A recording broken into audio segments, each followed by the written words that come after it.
Kita itu adalah produk dari kita sendiri, dari hasil pikir kita sendiri, dari apa yang kita baca, dari apa yang kita dengar, dari apa yang kita lihat, dan dari apa yang ada di sekitar kita. Jadi menurut aku untuk menjadi orang hebat seperti yang kita inginkan, kita harus mengelilingi dengan orang-orang itu. Misalnya di fase sekarang kan kita bisa milih teman kita siapa. Kalau mau tahu, kalau dalam bisnis ya, kalau mau tahu penghasilan kamu berapa, coba lihat 5 orang terdekat, bagi 5 itu penghasilan kamu. Rata-rata, ya. Pasti mirip-mirip sekitar rata-rata itu misalnya. Begitu juga dengan, ini nggak cuma bicara tentang mindset uang, ini bicara tentang segala mindset. Apa yang ada di sekitar kita tuh mempengaruhi pikiran. Jadi oleh karena itu dibatasin, kemudian ibaratnya pilih kamu seperti apa, jadi pilih lingkungan, pilih apa yang dibaca, pilih apa yang didengar, dan pilih apa yang dilihat. Jadi ketika itu dipilih, kita bisa menentukan kita jadi apa. Jadi sebenarnya itu kita tuh pilihan aja. Jadi kalau misalnya ada pandangan, alah dia ini hebat, aku apalah gitu. Aku apalah, berarti pilihannya kan? Itu pilihan kamu gitu. Kamu menyerah untuk memilih untuk menjadi orang hebat. Jadi kalau mau jadi orang hebat sebenarnya itu pilihannya ada di kamu aja. Jadi ibaratkan ketika mau sukses tadi ada harga yang harus dibayar. Without a risk there is no reward. Jadi tanpa ada resiko nggak akan ada reward apapun. Itu deep banget sih bro, memilih ya. Kalau misalkan kamu lihat yang galau-galau terus-terusan, beritanya pesimisme duluan, berita tentang suap, sopan, tau nggak kayak gitu. Jadi kayak pesimis jadinya di masa depan nih negara aku kok makin kacau gitu ya. Jadi kamu nggak semangat mungkin, nggak termotivasi gitu. Benar-benar. Ya mungkin salah satu nih ya, salah satu referensi. Aku juga nyaranin kalau misalnya baca buku, salah satu buku yang aku saranin itu buku Berpikir dan Berjiwa Besar.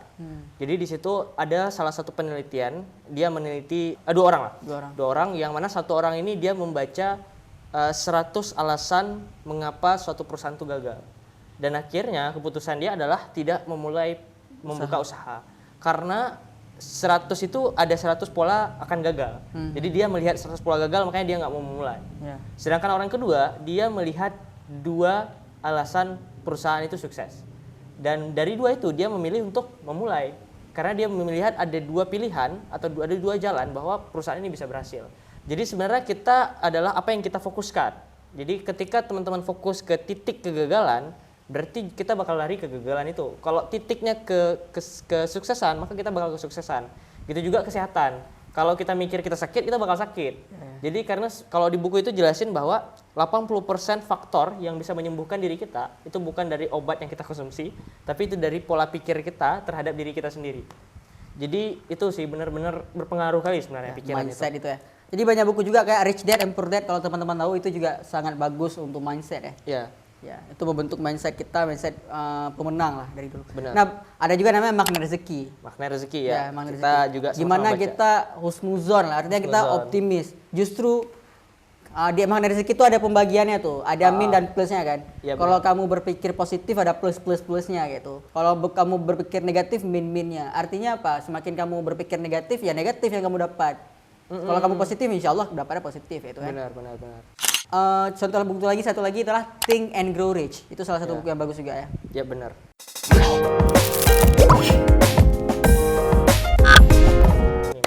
Terima kasih udah klik video ini.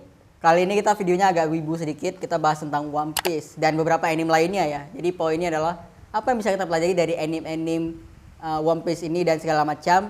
Sehingga mahasiswa berprestasi pun yang nonton anime bisa membuktikan ternyata anime itu berefek ke kehidupan dia gitu. Jadi misalnya anime itu berefek untuk mendapatkan prestasi kita gitu. Mungkin sebelumnya aku mau nanya, Furkan kau suka apa? Kalau awal sukanya One Piece, awal sukanya Naruto, Haikyuu, Death Note itu paling awal suka kalau anime. Death Note, oke. One Punch Man awal suka juga karena itu ceritanya tuh nggak mainstream. Nggak mainstream dan lucu, menghibur. Gintama paling awal suka juga. Gintama, karena lucu. Mungkin kalau aku 11-12 juga, aku juga nonton banyak anime dan manga sebelumnya. Itu aku dari dulu, bahkan dulu aku pernah menjual episode. Baru tahu tuh. Baru tahu. Ini menarik nih, kau menjual. Jadi dulu aku punya abang sepupu kan. Abang sepupuku nih rajin kali, dia download dari episode 1 One Piece nih. Sampai episode 600. Oke, dibuat satu folder. Nanti ada folder Naruto, Dragon Ball, Haikyuu, Kuroko no Basket, semuanya tuh banyak file. Dan waktu itu sebagai adik aku minta aja gitu. Dan aku udah ada satu hard disk.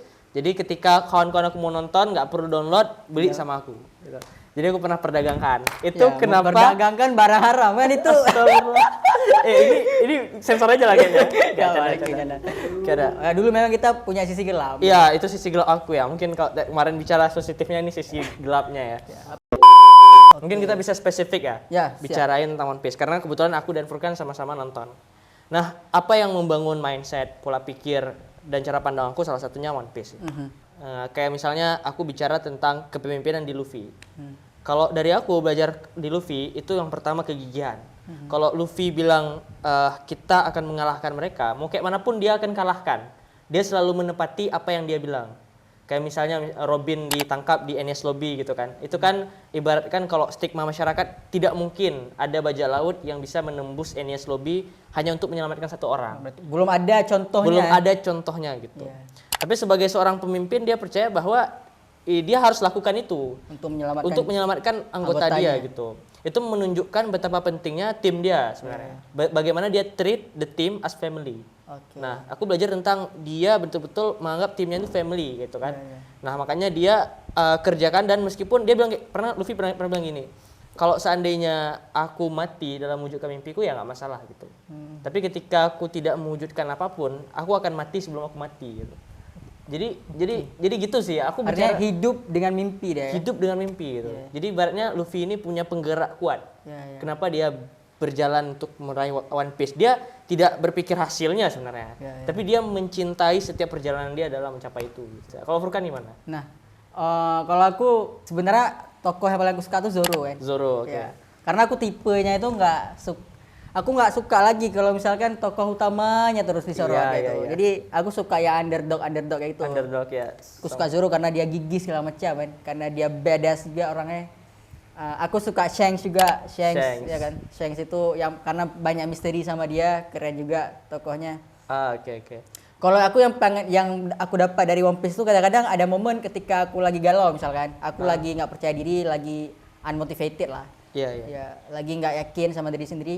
Aku nonton itu kadang-kadang kan hati kita kita merinding itu kadang-kadang. Merinding ya. Ada Ada adegan-adegan yang bikin kita merinding dah. Jadi Bener. aku termotivasi, Mbak, ternyata gini juga bisa ternyata. Iya, Jadi iya. ada energi yang bikin aku semangat lagi. Betul. Rasa-rasanya kalau habis nonton tuh aku pengen jogging aja gitu. Tuh. Iya, jogging larinya ya. Geraknya gitu, pengen Betul. geraknya. Ya, mungkin salah satu nih yang buat aku merinding ya. Mungkin waktu scene adanya Kuma di ini. Waktu itu mereka Di Thriller Bark. Thriller Bark. Oke. Jadi kan Thriller Bark itu kayak mereka yang Shichibukai itu siapa? Shichibukai pertama tuh si Moria. Moria, oke. Yang Ya, jadi bayangkan ada kan? Moria. Jadi kan mereka waktu itu udah kalahin Moria. Ya. Jadi udah babak belur, semua Luffy udah sekarat, udah sekarat waktu itu. Dan Zoro pun waktu itu udah berdarah-darah gitu Ya, kan. ya. Jadi kayak udah cukup capek udah melawan musuhnya. Tiba-tiba muncul musuh baru yang sama kuatnya, bahkan Bahkan lebih kuat lagi ya. daripada si Moria tadi, yaitu Kuma gitu. Setelahnya udah capek-capek bikin project, ngulang lagi dari nol nih. Ya, Itu udah capek kali, udah begadang. deadline-nya soalnya. mepet gitu Ya, ibaratnya. ya, ya. Harus diselesaikan di waktu itu juga Ya, gitu, ya. udah capeknya. Jadi waktu itu akhirnya Zoro menyerang juga dia, padahal dia udah nggak bisa gerak lagi. Cara bergerak dan waktu itu pun ada satu quote ya dari Zoro yang menurut aku lumayan bagus ya. Dia bilang jika dunia ini cukup kejam untukmu, berarti kamu harus berdiri untuk melawannya. Karena kalau kamu menyerah tidak akan ada yang menolongmu gitu. Jadi saking di situasi itu pun meskipun dia kehilangan kakinya atau tulangnya atau apapun dia tetap harus Berdiri lah. berdiri gitu. Nah, jadi lumayan merinding karena waktu itu Kuma ini kan ambil pain-nya Ya, atau ya. kesakitannya Kesakitannya Luffy ya. Dan di situ menunjukkan adanya leadership juga sih. Dalam artian kayak Luffy is a real one gitu. Kalau pernah notice di setiap scene One Piece dari awal sampai akhir, setiap kru menyatakan Luffy akan menjadi raja bajak laut. Jadi mimpi Luffy itu dimasukkan ke dalam setiap diri anggota dia. Diyakini ya. Diyakini. Mereka percaya sama si Luffy. Betul. Walaupun dia tolol, walaupun dia bodoh. Walaupun dia agak gitu, agak konyol, bodoh, segala- merepotkan tim, kadang Karena dia kelihatan memang kayak beban. pribadi kayak itu nggak bisa diubah ya. Betul, itu kepribadian dia. Tapi ada value yang bikin tim ini respect sama dia. Betul. Dia selalu mengatakan apa yang dia selalu mewujudkan apa yang dia katakan. Oke. Jadi waktu momen itu tuh Zoro mendahului mimpinya si Luffy ketimbang mimpi dia. Mimpi Zoro adalah menjadi pendekar terbaik Di dunia. di dunia. Tapi waktu itu dia menyerahkan nyawanya itu. Jangan ambil kepala kaptenku, ambil kepalaku aja. Dia bilang ya ambisiku tidak ada apa-apanya kalau aku tidak bisa menolong kapten aku. Gitu. Ya. Nah itu sih value yang benar kuat. Jadi ibaratkan kalau bicara tentang visi, tujuan, biasanya kan kita meskipun dalam satu hierarki organisasi itu ada banyak orang, tapi tetap satu impian dulu yang diwujudkan. Baru impian itu bisa mewujudkan impian lain-lain. Nah itulah translation of the vision leadership gitu. Dan itu aku dapat sih. Gitu. Relate dengan yang episode sebelumnya tuh, ketika kita bahas tentang mindset segala macam, kan kau mulai nonton SMP lah. SMP itu istilah kita lagi polos-polosnya, kita masih di Canva lah kayak gitu kan. Iya, Nah, betul. ketika mengkonsumsi hal kayak gitu, kalau kita ambil baik-baiknya gitu kan di anime kayak One Piece kayak tadi, mindset tidak menyerah, fokus dengan tujuan, yakin bisa gitu, ngulang-ngulang impian, aku pengen jadi Bajaraut, aku pengen jadi Raut, itu kan mempengaruhi kita juga. Iya, Mungkin awak yakin beberapa kau ikut lomba pasti kok Alam bawah refleksnya sadar. ke dia juga, alam Iya, bawah iya. sadar ya kan. Betul. Kayak nggak pernah menyerah. Itu kayaknya semua value tuh, mau Naruto ya kan. Iya, Naruto juga tidak pernah menyerah dan sebagainya gitu. Meskipun caranya berbeda-beda. Iya. Tapi setiap tuh pasti bicara tentang semangat ya, semangat Iya. mimpi gitu. Jadi ya ketika itu kayak alam bawah sadar sih. Mungkin kemarin kita bicarain kenapa sih kok tetap refleksnya positif dan pengen ini. Ya karena alam bawah sadar sih kayaknya. Ya, alam bawah sadar. Alam bawah sadar mengatakan aku nggak boleh menyerah. Gitu. Ketika kau melakukan sesuatu kan kau refleks juga. Misalkan aku Luffy. Pernah nggak kau kayak gitu? Pernah. Nah, misalkan aku Luffy, apakah awak bakal menyerah kayak sekarang itu? Oke, Coba pernah. kan? Ya, pernah. Dan itu waktu itu kayaknya kentalnya aku di MAN sih. Di Di MAN. MAN MSen. Ini mungkin sedikit review ya. Iya. Mungkin dulu aku di MSen, nah salah satu alasan aku dibully, ini jujur aja nggak apa kita bongkar di sini. Itu karena aku sering lari-lari sendiri. Kalau ada sendiri. Lari-lari sendiri, mama dan orang tua aku bilangnya cas cis cus. Oh, ya, om. Oh ya, karena kau dulu kayak gitu juga. Oh, kayak gitu juga. Iya. Cas cis cus tuh. Berantem sendiri ya. Cus. Iya. Di bayangan kok tokoh utama Tokoh utama gitu kan. Jadi ibaratnya kan aku Ultraman waktu itu. Aku suka Ultraman. Iya. Jadi langsung Ultraman kayak gitu. Anjir. Jadi- Kok serius om Tom. Kok cas Yesus sendiri ya? Cas cis cus sendiri. Awak di satu ruangan, ruang tamu. Si kameramen nih cas Yesus, awak cas Yesus. Oh bareng kalian ya. Jadi pas kami berantem kan kami ada cerita masing-masing nih. Iya. Sempat nggak tanya, "Woi, kok udah di mana sekarang?" Oh gitu. FYI kalian saudara gitu ya. Ya. Udah tahu mungkin aja. Udah tahu. Oke, lanjut. Iya betul. Nah, tapi kalau mereka mainnya berdua, aku solo. Oke. Jadi aku cas Yesus tuh memang nggak tahu ya, mungkin saudara lain aku nggak ada yang cas Yesus. Oh iya, cuma kau doang. Jadi nggak tahu, tapi ibaratkan ketika aku cas Yesus sendiri, itu kayak saudara-saudaraku kayak oh memang kayak ini. Oh, iya. Kayak ya udah gitu. Mereka juga main tanah lain. Iya. Jadi waktu itu benar-benar kayak orang tua pasti itu dibicarain, diulok itu kan. Karena imajinasinya tuh apa yang ku ambil dari Ultraman, dari film-filmku ini aku efeknya ke imajinasi. Jadi bentuknya karena aku terlalu berimajinasi sampai dalam tubuhku bergerak sendiri gitu. Aku nggak sadar tuh kadang-kadang. Nah, ketika MSen aku harus hilangin itu kan. Nggak mungkin ya kita Iya. MSen Ya, MSN nggak lagi sih. tiba-tiba kita masih cus gitu kan, nggak mungkin. Jadi ya akhirnya aku mengubah cara pandang aku terhadap itu tadi ya. Aku nggak lagi melihatnya dari sudut pandang pergerakan tubuh atau imajinasi aja, tapi aku coba refleksnya ke dalam alam bawah sadar.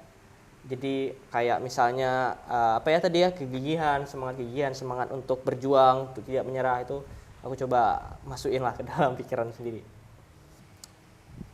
Oke, Ferry, thank you so much untuk percakapan kita hari ini nih ya. Yes, you're terkait well. dengan anime. Ya baik.